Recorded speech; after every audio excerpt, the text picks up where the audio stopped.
I died choking on my own blood, clutching the $1 million heirloom my fiancé swore would save my life. When I woke up 6 months earlier, the cold gemstone was still resting against my chest.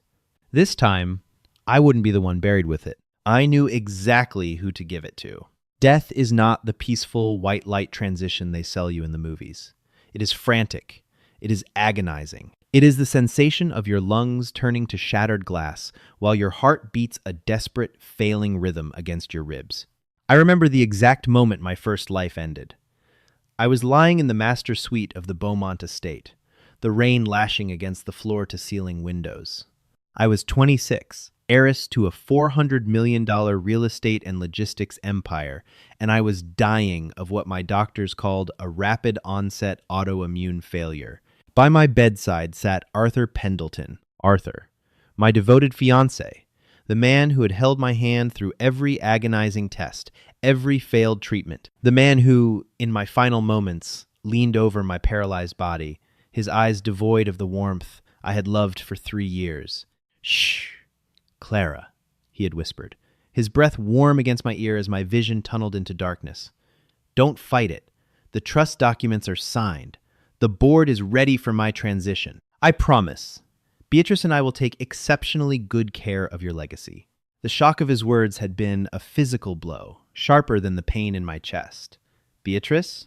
My trembling hand had instinctively clutched the heavy crimson pendant resting against my collarbone, the soul stone, Arthur called it. A breathtaking, custom-cut red diamond encased in an ancient, unpolished meteorite setting. He had given it to me 2 months prior, claiming he had acquired it from a private antiquities dealer in Geneva. He told me it possessed natural biomagnetic properties, a holistic miracle that would stabilize my failing cells. I had worn it every single day, desperate for a cure, believing his lies. I died with his betrayal ringing in my ears, the cold metal of the soul stone pressing into my palm. And then I woke up. I shot upright, gasping for air, my hands frantically tearing at the silk sheets. I expected the blinding pain, the taste of copper in my mouth, the paralyzing weakness. Instead, my lungs filled with cool, crisp oxygen. My heart beat steadily. The morning sun was streaming through the windows of my bedroom, painting the mahogany furniture in a warm, golden hue. I scrambled out of bed and ran to the antique vanity mirror. Staring back at me was a woman who was pale but whole. My cheeks weren't hollowed out, my eyes weren't sunken. I looked down at my chest. There it was, the soul stone, resting innocently against my skin on its heavy platinum chain. I ripped it off my neck with such force that the clasp snapped, throwing the cursed thing onto the Persian rug as if it were a venomous snake. I collapsed onto the floor, my mind reeling, trying to process the impossible reality. It wasn't a dream. The memory of dying was too visceral, too absolute. The timeline was undeniable. I glanced at the digital clock on my nightstand, the 14th of October, 2025. I had died on the 12th of April, 2026. I had been reborn. I had been given exactly 6 months to rewrite my fate. I spent the first 3 hours locked in my bathroom, sobbing not out of fear, but out of a dark, overwhelming rage. Arthur Pendleton, the heir to a mid-tier pharmaceutical firm that had been bleeding money for a decade. He hadn't loved me. He had hunted me. But how? How did he do it? I picked up the necklace using a thick hand towel, refusing to let it touch my bare skin. I needed answers, real ones. I bypassed my family's usual physicians, who I now suspected were either incompetent or on Arthur's payroll, and drove straight to the Vanguard tox screening facility, an independent laboratory on the outskirts of the city. I demanded to see Dr. Harrison Miller, an eccentric but brilliant toxicologist my late father had once retained for an industrial environmental dispute. I placed the necklace on Dr. Miller's stainless steel examination table. "I need you to test this," I told him, my voice trembling but cold. Every surface. The stone, the setting, the chain. I want a full spectroscopic analysis and a heavy metals panel. Dr. Miller raised an eyebrow, adjusting his wire-rimmed glasses. "Miss Beaumont, this is a piece of high jewelry. not a soil sample. What exactly are we looking for? I don't know, I lied. But if you find something, I will double your laboratory's annual funding. It took 48 hours. 48 hours of dodging Arthur's phone calls, claiming I had a severe migraine and needed isolation. When Dr. Miller finally called me back to his office, his face was ashen. "Miss Beaumont," he began, locking the door behind me. "I don't know who gave you this, but you need to go to the authorities immediately." He pulled up a digital scan of the necklace on his monitor. The red diamond is genuine. But the meteorite setting, it's a fabricated porous alloy, and it has been intentionally saturated with a transdermal synthetic compound known as dimethylmercury, mixed with a slow-release binding agent. My blood ran cold. "What does that mean, Dr. Miller?" "It means," he said, his voice dropping to a whisper, "that it is a highly localized, incredibly lethal poison. Because it's transdermal, it absorbs directly through the skin into the bloodstream.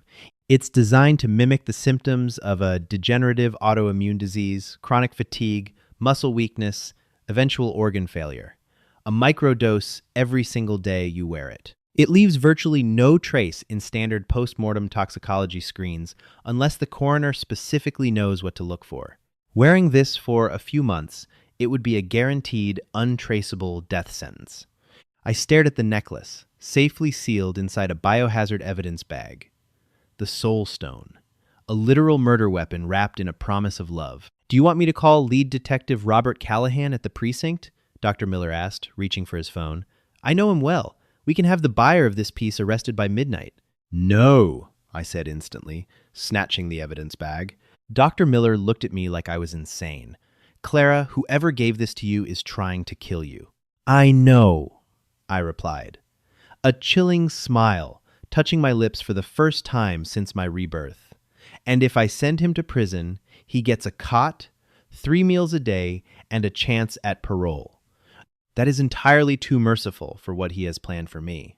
I thanked Dr. Miller, swore him to strict secrecy with a very generous immediate wire transfer to his clinic, and walked out into the crisp autumn air. Arthur Pendleton wanted to play God with my life. He wanted my money, and he wanted to give it to Beatrice. I didn't just want to stop him, I wanted to watch his entire world collapse in real time. I wanted to break him so profoundly that death would seem like a luxury. The first step in my retaliation was understanding the enemy I hadn't known existed. Beatrice. I hired David Carmichael, a ruthless private investigator who specialized in corporate espionage and high-net-worth divorce cases. I gave him Arthur's details, and the name Beatrice, the only clue I had from my deathbed memory. Within a week, Carmichael asked me to meet him at a discreet, dimly lit coffee shop downtown. He slid a thick manila folder across the table. "Arthur is a very busy man, Miss Beaumont," Carmichael said, taking a slow sip of his black coffee. "He's been splitting his time between your estate and a private suite at Street Fist. Jude's Medical Center." I opened the folder. Inside were dozens of high-resolution photographs. Arthur kissing a beautiful, fragile-looking blonde woman. Arthur holding her hand. Arthur weeping softly into her shoulder. "Her name is Beatrice Caldwell," Carmichael explained. "Former gallery curator. She's been secretly involved with Pendleton for 4 years. Long before he met you. 4 years.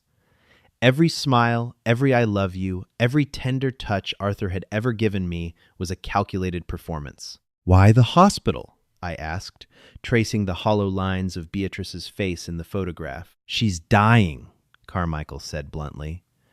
"Terminal idiopathic pulmonary fibrosis. Her lungs are turning to scar tissue. She has maybe 8 months left. The only thing that could save her is a highly experimental, unapproved stem cell lung regeneration therapy offered exclusively at a private clinic in Zurich. The cost? Roughly $40 million. Pendleton Pharmaceutical doesn't have that kind of liquid capital. They're practically insolvent." The pieces fell together with sickening clarity. Arthur didn't just want my $400 million to be rich. He needed my liquid assets to save the true love of his life. He was sacrificing me on an altar of greed and desperation to save Beatrice. He was poisoning me slowly so he could inherit my wealth just in time to fly Beatrice to Switzerland. She looks so weak, I murmured, staring at a photo of Beatrice in a wheelchair. She is, Carmichael confirmed. She rarely leaves the medical facility, but Arthur is fiercely devoted to her. He covers all her current medical bills. From what I've gathered through my hospital contacts, she doesn't know where the money is coming from or that he's engaged to you. He plays the tragic, wealthy businessman for her. Perfect, I whispered. Carmichael raised an eyebrow. Excuse me? Nothing, David. You've done excellent work. I left the coffee shop with a plan so vicious it almost frightened me. Arthur had weaponized hope against me. It was only fitting that I return the favor. 2 weeks later, the Beaumont Foundation hosted its annual Autumn Benefactors Ball. It was the social event of the season, a gathering of the city's most elite politicians, business tycoons, and socialites. It was also the perfect stage. I spent the evening playing the role of the radiant, unsuspecting fiancé. I wore a stunning, high-necked emerald gown that deliberately left my collarbone bare.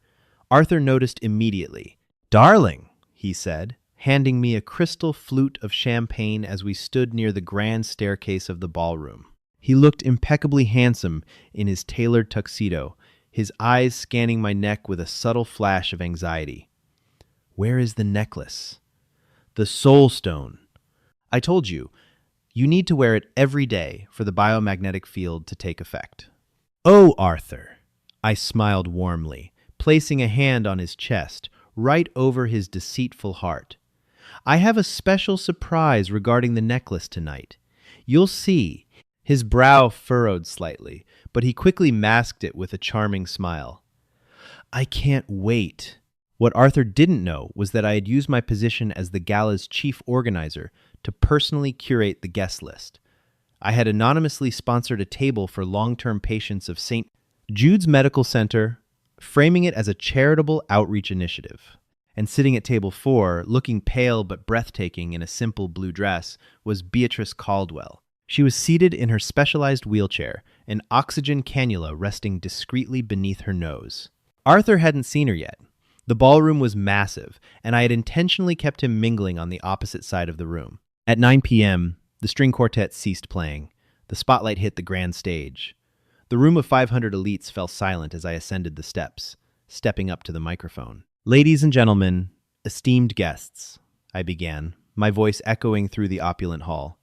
"Thank you for joining us tonight to celebrate the spirit of giving. Tonight is about healing. It is about sharing our blessings with those who need them most." I scanned the crowd, catching Arthur's eye.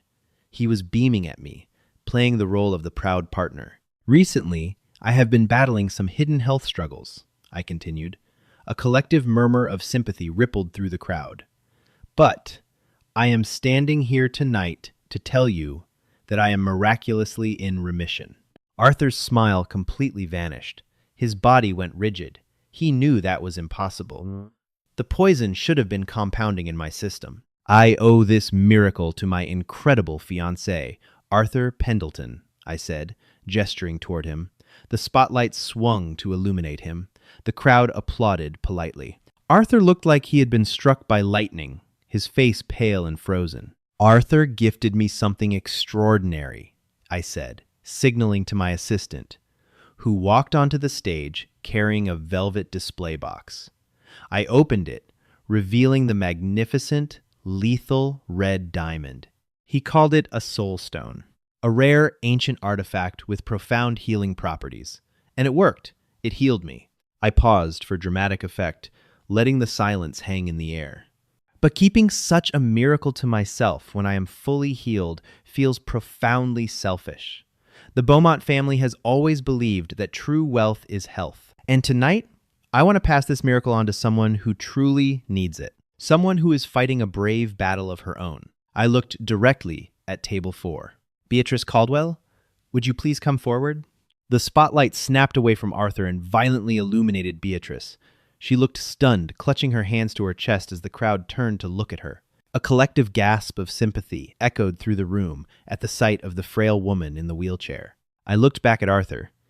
If I live to be 1,000 years old, I will never forget the expression on his face at that exact second. The polished, handsome facade shattered completely. His eyes were wide with unadulterated terror. The blood drained from his face so fast I thought he might faint. His jaw worked silently, trying to form words that refused to come out. He looked from me to the poison necklace in my hands, and then to the woman he secretly loved, who was now being wheeled toward the stage by a helpful waiter. He realized the trap. He couldn't stop this. If he interrupted the ceremony, if he screamed that the stone was dangerous, he would have to explain why he had given a highly toxic, radioactive mimicking poison to his billionaire fiancé. He would be confessing to attempted murder in front of the city's district attorney, the chief of police, and 300 reporters. But if he did nothing, the woman he was trying to save, the woman whose lungs were already failing, would be strapped with a transdermal heavy metal toxin that would accelerate her death to a matter of weeks. Beatrice's wheelchair was brought up the ramp to the stage.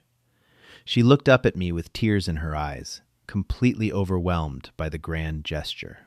"Miss Beaumont," she whispered, her voice raspy, I don't know what to say. This is too much. I can't accept this." "Nonsense, Beatrice," I said loudly into the microphone, my voice dripping with honeyed warmth. I stepped off the podium and walked over to her. I lifted the heavy, cursed necklace from the velvet box. "Arthur told me this stone binds the soul and heals the body. He would want nothing more than for you to have it. Isn't that right, Arthur?" I locked eyes with him in the crowd. He took a staggering step forward, his hands trembling violently. "Clara." Arthur choked out, his voice barely audible over the swelling applause. "Clara, wait. Don't. Don't be modest, darling," I cheered into the mic. "Your generosity knows no bounds." I leaned down and placed the necklace around Beatrice Caldwell's neck. The heavy, poison-soaked meteorite rested perfectly against her pale collarbone. I secured the clasp with a decisive click. "There," I whispered softly, just loud enough for Beatrice to hear. "A gift from Arthur. Wear it every single day, Beatrice. Never take it off. It's exactly what you deserve." Beatrice wept with gratitude, clutching the stone with her bare hands. The crowd erupted into a standing ovation. And standing in the center of the ballroom, surrounded by cheering billionaires, Arthur Pendleton dropped to his knees, his hands covering his face as his entire world collapsed around him. The limousine ride back to the Beaumont estate that night was suffocatingly silent. Arthur sat across from me in the plush leather interior, his face illuminated only by the passing streetlights. He looked like a man who had just watched his own execution schedule being drawn up. "You gave it away," he finally whispered, his voice cracking. He wouldn't even meet my eyes. "Clara, that stone was for you. It was meant to cure you." "And it did, darling." I lied smoothly, reaching across the console to pat his knee. He flinched at my touch. "But Beatrice needs it so much more. You saw her, Arthur. She's fading. Doctor." Alistair Webb at Sant. "Jude's told me her pulmonary fibrosis is aggressively advancing. Giving her your miracle stone was the only right thing to do." I watched a bead of sweat trace down his temple. He was trapped in a psychological Iron Maiden of his own making. The following morning, I ensured Arthur's nightmare became inescapable. I hired a prominent public relations firm to aggressively market the Beaumont miracle. By noon, the story of the billionaire heiress giving her priceless, life-saving heirloom to a dying woman was on the front page of the Chronicle and trending across every social media platform. I even had Mayor Thomas Wright publicly commend the Beaumont Foundation's unparalleled philanthropy. I had turned the Soul Stone into a public spectacle. If it suddenly went missing, it would be a citywide scandal. Arthur's mental deterioration was rapid and magnificent to behold. He stopped sleeping.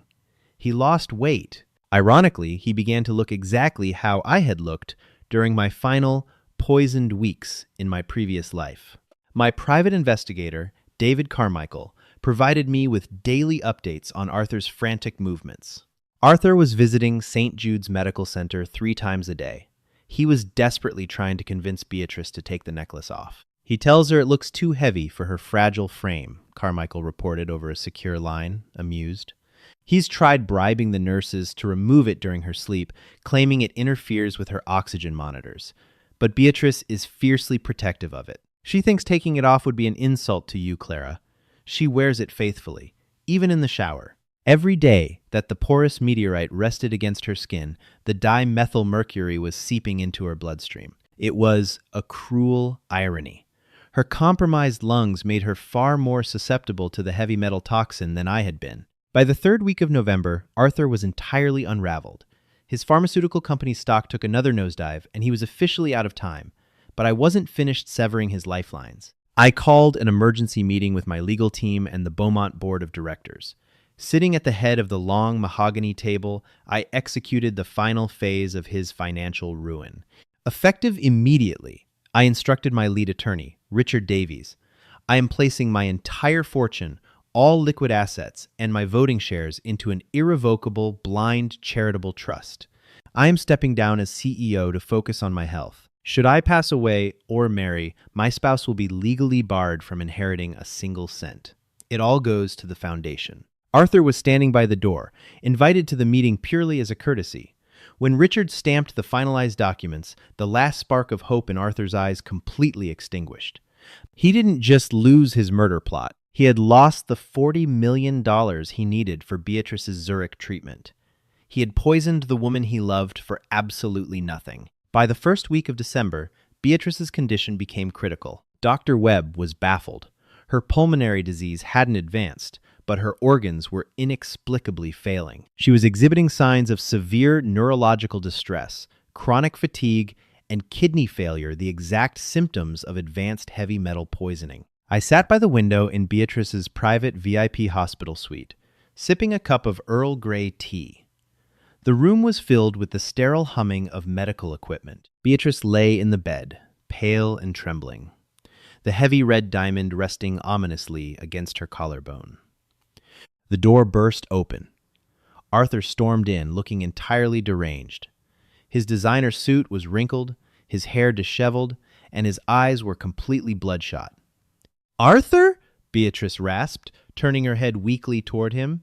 He didn't even acknowledge me sitting in the corner shadows. He lunged toward the bed.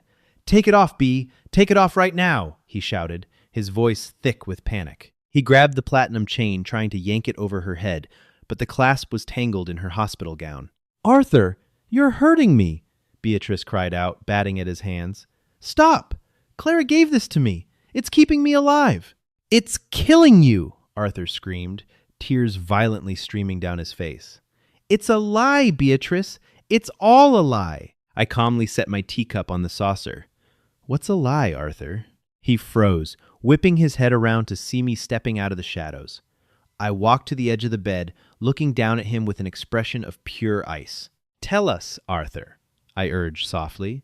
"Why would a miracle stone be killing her?" His chest heaved. He was caught between the woman he secretly loved and the woman he had tried to murder. The monitors in the room began to beep frantically as Beatrice's heart rate spiked in terror. "You did this on purpose," Arthur hissed, pointing a trembling finger at me. "You knew." "Knew what?" I tilted my head, feigning innocence. "That the meteorite setting is actually a synthetic alloy saturated with transdermal dimethylmercury? That it is designed to slowly leach lethal toxins into the bloodstream, mimicking an autoimmune failure?" Beatrice let out a horrified gasp, clutching the sheets. "Arthur, what is she talking about?" Arthur fell to his knees beside her bed, sobbing uncontrollably. "I'm so sorry, Bea. I'm so sorry. I couldn't afford the Zurich clinic. I needed her money. The stone." "The stone was supposed to be for her. I swear to God, it was meant for Clara. I just wanted to save you." The silence that followed his confession was deafening, broken only by the rhythmic beep of the heart monitor. "Thank you, Arthur," I said, my voice barely above a whisper. "That's exactly what we needed to hear." I pulled back the curtain, separating the suite from the adjoining observation room. Standing there, holding a digital recorder, was Detective Robert Callahan. Behind him stood two uniformed police officers. Arthur's eyes went wide with realization. The ultimate trap had finally snapped shut. "Arthur Pendleton," Detective Callahan said gruffly, stepping into the room and pulling a pair of steel handcuffs from his belt. "You are under arrest for the attempted murder of Clara Beaumont and the reckless endangerment and poisoning of Beatrice Caldwell. You have the right to remain silent. As the officers hauled a screaming, thrashing Arthur out of the hospital room, I stood by Beatrice's bed. I gently reached down, unclasped the soul stone from her neck, and dropped it into a biohazard bag provided by the detective. I'll make sure Dr. Webb begins chelation therapy immediately to flush the toxins out of your system, Beatrice, I said quietly, looking down at the devastated woman. You'll survive the poison. But as for your lungs, I'm afraid Arthur's money is gone. I walked out of the hospital and into the cold, bracing winter air, pulling my coat tight around me. I had been given a second chance at life, and I had used it to completely dismantle the man who had stolen my first. I was alive, I was wealthy, and Arthur Pendleton was going to spend the rest of his miserable life in a concrete cell, haunted by the knowledge that he was the architect of his own destruction. Did Arthur get what he deserved?